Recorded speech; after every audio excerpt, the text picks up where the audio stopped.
Hai Mam, Assalamualaikum warahmatullahi wabarakatuh. Kembali lagi aku bisa share kegiatan aku sebagai ibu rumah tangga. Kali ini di siang hari ya, aku memasak semur jengkol. Alhamdulillah kemarin ada si teteh-teteh ke rumah jual satu bungkus jengkol ya. Kalau di kampung aku disebutnya sepi, itu 1 kilo harganya 18.000. Langsung jus aja aku rebus di presto supaya lebih empuk. Sebelumnya udah dikupasin, tinggal digeprek aja. Nah ini karena aku ngerebusnya 2 kilo, jadi sisanya mau aku simpan di wadah yang tertutup, nanti disimpan di kulkas ya, supaya pas waktu mau masak lagi tinggal digoreng aja atau dicabein atau apalah ya, nanti disimpan di kulkas.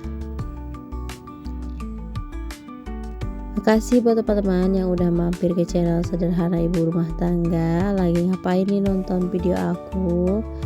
Ini di pagi, di siang hari ya, di siang hari di tempat aku sekitaran jam 3:30 sore. Jadi kegiatan kita, aku mau bikin videonya pas di siang hari aja supaya jadinya lebih santai ya.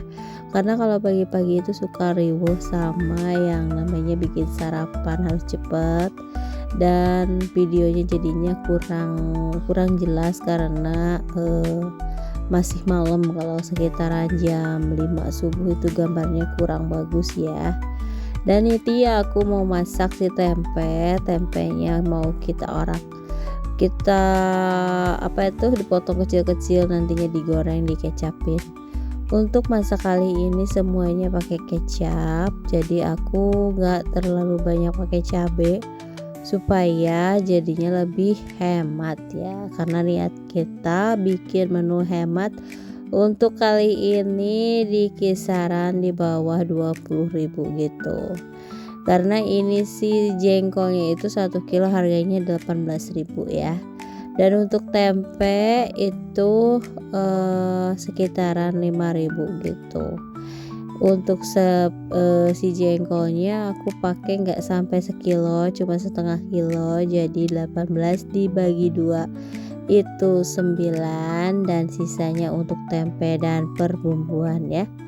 Dan alhamdulillah juga kita dapet rambutan karena tetanggaku itu lagi ngambil buah rambutan gitu. Jadi walaupun kita nggak punya pohonnya, tapi hampir tiap hari kita bisa makan rambutan dengan gratis karena ada yang ngasih ya. Ini rambutannya enak banget dan nggak gelong ya kalau bahasa Sunda mah. Kalau bahasa Indonesianya nggak tahu apa, pokoknya ini kayak coplok dari si bijinya. Lanjut, kita mau bikin bumbu dan kita mau goreng si tempenya. Digorengnya sampai kering ya, supaya jadi lebih awet gitu. Ini ayam di rumah alhamdulillah udah pada netes dan semuanya jumlahnya 10. Ini dari satu anak ayam, jadi kadang kemarin nggak jadi semua, dan alhamdulillah ternyata udah jadi untuk ayam yang sekarang. Nah ini kita pakai bumbunya sama ya, pakai cabai merah, bawang putih. Jadi aku blender aja karena tadi pas waktu diulek itu kurang lembut ya. Nah ini kita tumis untuk si bumbu tempenya dulu, kita tumis sampai harum. Jadi kalau sekarang misalnya cabai merah itu harganya belum bisa normal, biasanya aku cari cara supaya tetap bisa masak dan gak terlalu banyak pakai cabai ya. Nanti kalau misalnya cabenya udah mulai normal kembali, baru deh aku masak apa-apa dicabein ya. Dan untungnya semua orang di rumah itu suka, apalagi si adik karena bisa makan. Nah ini kita masukin tempenya, kemudian kita tambahin air karena takutnya kering gitu ya, terlalu kering. Jangan lupa kita masukin kecap, rasanya enak banget, bisa awet sampai beberapa hari. Dan ini nanti kalau misalnya Kalau misalnya udah beres, tinggal anitin aja nanti di pagi hari ya. Jadi menu sarapannya yang ada aja pas waktu di sore hari. Karena kita masaknya banyak ya, alhamdulillah jadi bisa diangetin. Dan kalau pagi-pagi kita masak tinggal diangetin itu bakalan lebih cepat kerjaan kita, lebih cepat beres gitu ya. Kalau misalnya kita masaknya di sore hari. Nah ini kita langsung mau masak si semur jengkolnya. Ini bumbu sisa yang tadi. Jadi aku pakai cuman sedikit untuk si tempenya dan sisanya untuk bikin semur jengkol ya. Kita habisin aja di dalam blender. Alhamdulillah kalau di pagi hari itu di siang hari itu bisa leluasa kita bikin videonya ya. Kalau dulu pas waktu lagi sibuk-sibuknya, aku biasanya ambil video di pagi hari dan di waktu siang hari karena banyak kegiatan jadi nggak bisa ya. Tapi insya Allah kalau misalnya lagi banyak waktu bikinnya sih di sore hari supaya bisa lebih leluasa videonya ya. Nah ini setelah tumisannya matang kita masukin si santannya. Tadi aku minta si abah untuk belah kelapanya, lanjut diparut aja. Aku beli satu kelapa itu harganya 5.000 ya kalau di kampung, dan ukurannya lumayan besar. Tapi ini enggak terlalu tua. Jadi kalau dibikin urap itu enak banget ya. Dan ini santannya lumayan banyak, jadi kalau misalnya dipakai cuman setengah dari butir kelapa gitu jadi hasilnya banyak. Kita aduk-aduk sampai matang supaya santannya nggak pecah. Kita masukin si jengkolnya yang tadi udah kita geprek ya.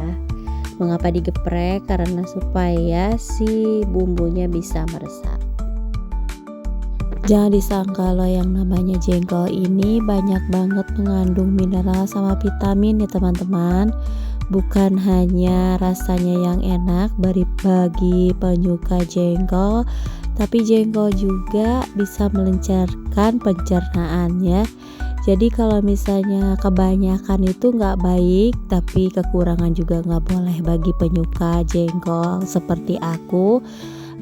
Agak sedikit usaha supaya nggak terlalu berlebihan ya, karena menurut aku seenak itu makan sama yang namanya jengkol bakalan kalap ya, nambah terus nasi, dan itu merupakan godaan bagi aku karena kalau kebanyakan itu bisa jengkolen, karena orang Sunda Maya kalau jengkolen itu biasanya ke air terus ya teman-teman. Nah ini udah selesai, tinggal kita masukin ke dalam wadah. Alhamdulillah untuk kali ini budget belanjaku di bawah 20.000 dan hasil masakannya banyak banget. Bisa dimakan dari pagi sampai sore, dan ini kalau misalnya diangetin makin tambah enak rasanya. Pokoknya cocok buat kita penyuka jengkol. Ini bisa dimakan di kapan aja yang kita suka. Dan ini hasilnya masakan untuk kali ini ditambah sama singkong dikelapain karena tadi kelapanya masih sisa. Dan aku di pagi hari mau bikin piscok untuk anak-anak aku karena di kulkas aku punya pisang sisa, pisang bangka yang udah lama banget, tapi aku kupasin dan disimpan di kulkas supaya lebih awet ya. Banyak banget manfaat kita kalau kita punya kulkas. Jadi kalau misalnya ada barang-barang yang udah cepet busuk, biasanya aku kupasin aja kulitnya, disimpan di kulkas, jadinya lebih awet dan lebih hemat biaya ya teman-teman, gak ada yang kebuang. Nah ini kita pakai meses aja, lanjut kita gulung pakai yang buat piscok itu aku lupa namanya ya. Nah ini kita gulung-gulung sesuai selera aja, karena aku suka banget pakai banyak coklat jadi aku tambahin banyak coklat.